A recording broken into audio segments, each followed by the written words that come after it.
আসসালামু আলাইকুম। কাবা ঘরের গিলাপের কাপড় কালো কেন? এই কাবা ঘরের কাপড়কে কিসওয়া বলা হয়।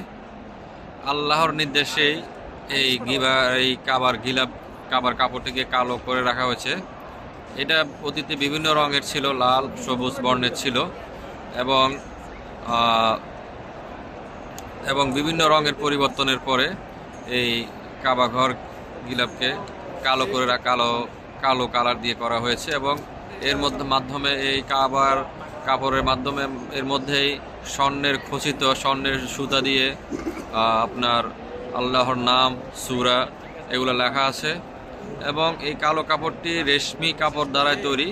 রেশমি খুবই অত্যন্ত দামি একটি কাপড় মাধ্যমে আল্লাহর এই ঘরের কাপড়টি তৈরি করা এবং স্বর্ণ এবং রূপা খচিত এই কালো গিলাপের মূল্য আসলে পৃথিবীর কেউ দিতে পারবে না। এটার মূল্য একমাত্র আল্লাহ ভালো জানেন।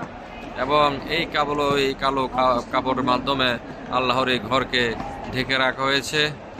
আমাদের হযরত মুহাম্মদ সাল্লাল্লাহু আলাইহি সাল্লাম ইয়েমেনি কাপড় দিয়ে এই ঘরকে ঢেকে দিয়েছেন।